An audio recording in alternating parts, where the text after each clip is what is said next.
All right, here we go. So let's go over the highest calcium foods. I already mentioned that. We talked about the bioavailability, right? Tofu, skim milk, not going to be the best. Yogurt, again, if you want to do some dairy products, just make sure the quality is good, raw, pasture fed. That's better because a lot of hormones and junk in dairy if the cows are conventionally raised. Spinach is going to be good. We talked about peas, bioavailability. If you're going to do them, soak them 24 hours. That's going to take away a lot of the lectins and anti-nutrients. Trout, fish, really good. Seafood, oysters, squash, excellent. So these are some good options.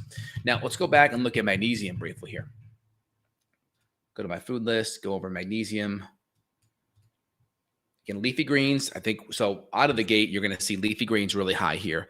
You're going to see things like dark chocolate. You're going to see things like squash, sweet potato. You'll even see some animal products pretty high here. So spinach, pumpkin seeds, really good. Can be excellent, very high in zinc as well. So again, your beans, soak them better, right? Still not the best, still 2/3 starch. Tuna, excellent. Brown rice, got to be careful with that though if you're gluten sensitive. Almonds, nuts, seeds, again, same thing here. Sprouted, much better.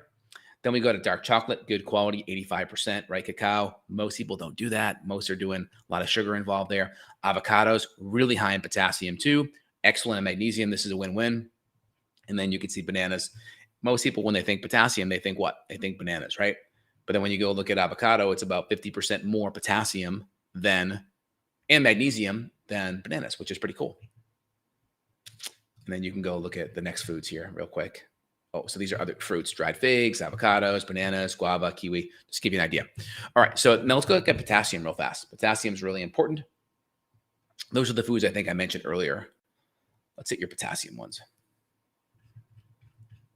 So salmon, beet greens, super important out of the gate. So some of your beans, soak them. Avocado, super high, right? Look at 21%, almost a gram per avocado. Potatoes are surprisingly really nutrient dense. You get a lot of potassium in potato. Again, if you want to decrease the anti-nutrients, peel it.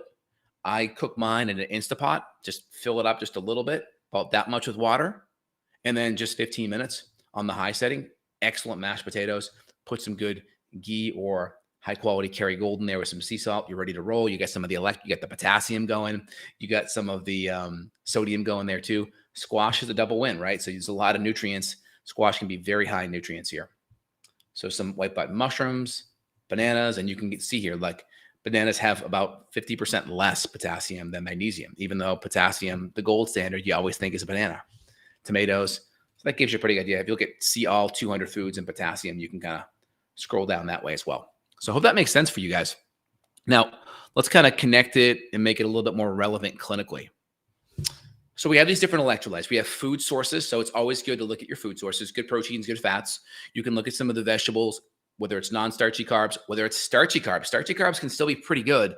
Again, you got to look at the insulin resistance component and how active you are. The more active you are and the less insulin resistant, play around with adding some starch, especially if it's nutrient dense. Again, you got to look at the bioavailability and the inflammation aspect of foods. Just because skim milk or some of this dairy is high in magnesium or let's say calcium, there may be a bioavailability issue and you may create inflammation in your gut that actually decreases the absorption. So keep that in mind.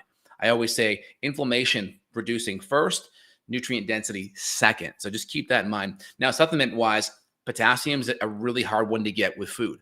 So I use one called Potassium Synergy. One scoop's like 1,300 milligrams. You basically have a quarter to a third of almost all your potassium in one day in a scoop. That's great to get you over the limit. I just say, look at your day, run breakfast, lunch, and dinner, see how high you are in potassium, see if you can plug in an extra avocado, see if you can plug in a serving of squash, sweet potato, see if you can plug in a serving of tuna or salmon. These are great ways to get yourself over the top.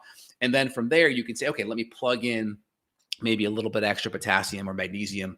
Those are the easy ones to supplement. And then maybe a good quality sea salt on top of that.